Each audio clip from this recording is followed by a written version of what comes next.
Bismillahirrahmanirrahim. Assalamualaikum warahmatullahi wabarakatuh. Tajuk kita dalam bentuk kali ini ialah tasawuf. Tasawuf atau sufism, iaitu dalam bahasa Arabnya tasawuf. Ia adalah ilmu untuk mengetahui bagaimana cara menyucikan jiwa. Jiwa dengan arti kata qalbun rohani. Qalbun rohani itu yang bersifat roh. Dijernihkan roh kita itu,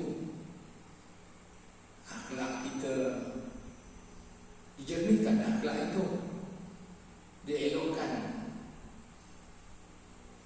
membangun zahir dan batin, serta untuk memperoleh kebahagiaan yang abadi di dunia dan di akhirat. Al-Quran menjelaskan, berkata Allah Ta'ala, Al-Baqarah 186, A'udzubillahi minasyaitonirrajim, wa iza sa'alaka ibadi anni fa inni qarib ujibu da'watad da'i iza da'ani falyastajibu li wal yu'minu bi la'allahum yarshudun. Dan apabila hamba-hambaku bertanya kepadamu tentang aku, maka jawablah bahawasanya aku adalah dekat. Aku mengabulkan permohonan orang-orang yang berdoa apabila dia berdoa kepadaku. Maka hendaklah mereka itu memenuhi segala perintahku, dan hendaklah mereka itu beriman kepadaku, agar mereka selalu berada di dalam kebenaran, dalam iman. Iaitu hati kita bersih, hati kita ada iman, membenarkan dengan hati. Segala apa yang Allah kata, kita benarkan dengan hati. Segala apa yang Allah buat, kita benarkan dengan hati.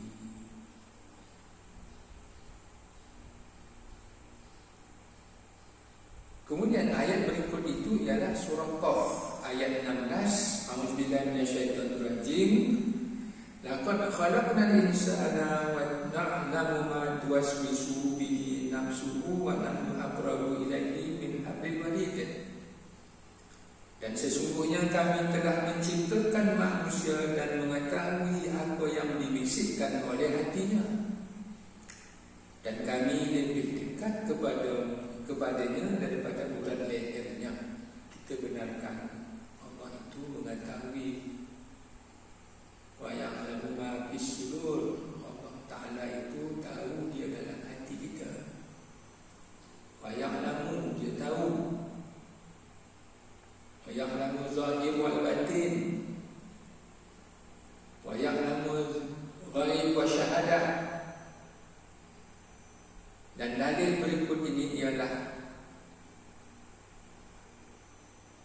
An Sahli bin Sa'd As-Sa'idi qala ata Nabi sallallahu alaihi wasallam rajulun faqala ya Rasulullah ala amalin iza ana amantuhu dullani ala amalin iza ana amiltuhu ahabbani Allahu wa ahabbani nas.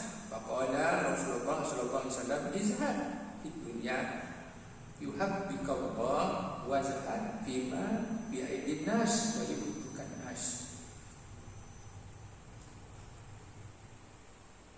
Maksudnya ialah sahabat Rasulullah Sahil bin Sa'ad As-Sa'idi, beliau berkata, datang seseorang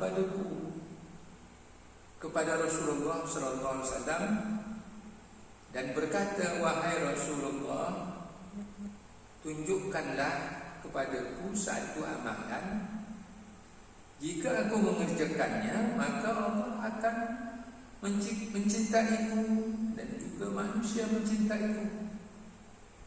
Rasulullah bersabda, berlaku zuhudlah kamu di dunia, maka Allah mencintaimu.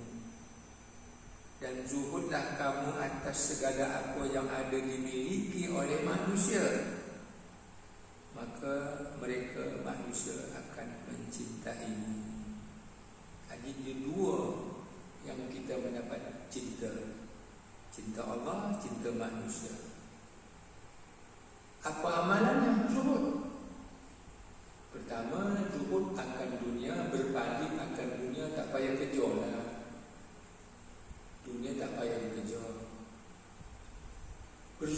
kamu daripada apa yang ada dimiliki oleh manusia. Maka manusia pun sayang kepada kita, selamat hartanya. Jadi kita dapat dua kasih. Kasih Allah, kasih dunia dengan sifat tasawuf itu zuhud, berpaling kita daripada dunia. An Zaid bin Sabit qala sami'tu Rasulullah sallallahu alaihi wasallam yaqul man kanat dunya hammahu farqallahu alaihi amruhu wa ja'ala faqrahu baina ainaihi wa lam ya'ti minad dunya ila ma kataba lahu. Man kanat al-akhirah niyata jama'a Allah Ta'ala amarahu wa ja'ala ainahu fil qalbihi wa atathu ad-dunya wa hiya zarimah. Rawahu Ibnu Majah. Artinya Zaid bin Sabit beliau berkata, aku mendengar Rasulullah SAW, barang siapa yang menjadikan dunia sebagai tujuannya, barang siapa yang menjadikan dunia sebagai tujuannya, maka Allah berlepas diri daripada segala urusannya, dan tidaklah ia mendapatkan dari dunia sesuatu apapun kecuali apa yang telah ditetapkan baginya. Dan barang siapa menjadikan akhirat sebagai tujuannya, maka Allah akan mengumpulkan seluruh harta kekayaan baginya dan menjadikan kekayaan itu dalam hatinya, serta mendapatkan dunia sedang ia dalam keadaan tertindas. Maksud daripada hadis ini, orang yang hidupnya dunia menjadi tujuannya. Tak kira lah yang lisan ke yang kafir, bila dia menjadi tujuan hidupnya ialah dunia, berlepas dirilah daripada segala urusannya. Allah Ta'ala itu taklah dekat dengan orang ini, kejar dunia, dan tidaklah ia mendapatkan daripada dunia itu satu apapun kecuali apa yang ditetapkan Allah, yang bagi tetapkan itu saja, tak ada lebih. Kalau yang makan tu yang boleh kita makan kadang-kadang itu sudah, tapi makan dia dalam peti ais tu banyak, dalam bank banyak duit, tapi Allah tetapkan apa? Makan. Kadang-kadang sakit dia tu, kita cari duit, habis tu ubat-ubat. Dan barang siapa yang sangat menjadikan akhirat itu sebagai tujuannya, Allah mengumpulkan seluruh harta kekayaan baginya, tapi dalam bentuk mana? Dalam bentuk hatinya yang kaya. Jadi yang sebenarnya kaya itu hati. Apa itu? Sabar, tidak tamak, pemurah. Itu hati kaya. Duit tak ada, tapi dia sedekah. Tak banyak sikit. Di sisi Allah ni, sedekah-sedekah ni qalil, kasirin Allah. Qalil indah pun kasirun indah Allah. Sikit pada sisi kamu, tapi pada sisi Allah banyak.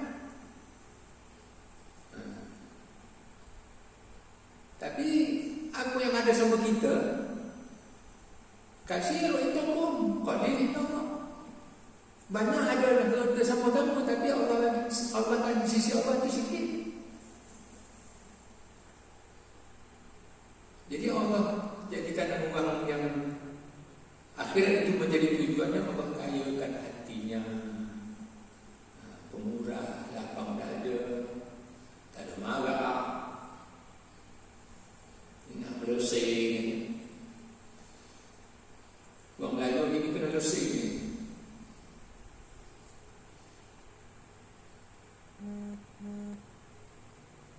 Jadi apa pentingnya kita mengaji tasawuf?